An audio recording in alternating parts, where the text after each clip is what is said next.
ഇന്ന് ഈവനിങ്ങിൽ പെട്ടെന്ന് എന്തുണ്ടാക്കാമെന്ന് നോക്കിയപ്പോൾ കേട്ടോ പഴം ഇരിക്കുന്നത് കണ്ടത്. അപ്പോൾ കരുതുന്ന പഴം നിറവ് ഉണ്ടാക്കാമെന്ന്. അതാകുമ്പോൾ പിന്നെ പെട്ടെന്ന് ഉണ്ടാക്കാമല്ലോ. അപ്പോൾ ആദ്യം തന്നെ ഒരു തേങ്ങ പൊട്ടിച്ചെടുത്ത് കുറച്ച് ചിരകി എടുത്തു.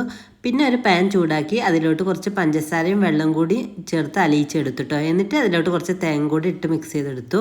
ഇതിലോട്ട് കുറച്ച് ഏലക്കാപ്പൊടിയും കൂടി ചേർത്താൽ ഒന്നുകൂടി ടേസ്റ്റ് ആയിരിക്കും കേട്ടോ. പക്ഷേ അതെൻ്റെ അടുത്ത് ഉണ്ടായില്ല, അപ്പോൾ അത് ഞാൻ ചേർത്തിട്ടുണ്ടായില്ല കേട്ടോ. പിന്നെ അതായത് ഇതുപോലെ പഴം എടുത്തിട്ട് അതിൻ്റെ ചെറിയൊരു ഭാഗം ഇങ്ങനെ കട്ട് ചെയ്ത് കളയാം കേട്ടോ. കട്ട് ചെയ്യണമെന്നില്ല, ഒന്നിങ്ങനെ കീറി കൊടുത്താലും മതി. ഞാനിപ്പോൾ കട്ട് ചെയ്ത് കളഞ്ഞിരിക്കുകയാണ്. പിന്നെ നമ്മൾ മിക്സ് ചെയ്ത് വെച്ച തേങ്ങ അതിൽ ഫില്ല് ചെയ്ത് കൊടുക്കുക. എന്നിട്ട് പിന്നെ ഒരു പാത്രത്തിൽ കുറച്ച് മൈദയും വെള്ളത്തിൽ നിന്ന് ചേർത്തിട്ട് അതിൻ്റെ മേലെ ഇങ്ങനെ ഈ ഫില്ലിങ് കാണാത്ത രീതിയിൽ ഇങ്ങനെ ആക്കി കൊടുക്കുക കേട്ടോ. അങ്ങനെ അതൊക്കെ റെഡിയാക്കി എടുത്തിട്ട് ഇനി ഒരു പാനിലോട്ട് കുറച്ച് ഓയിൽ എടുത്തിട്ട് ഇതൊന്ന് ഫ്രൈ ആക്കി എടുക്കാം. ഒന്ന് ഷാലോ ഫ്രൈ ചെയ്താൽ മതി.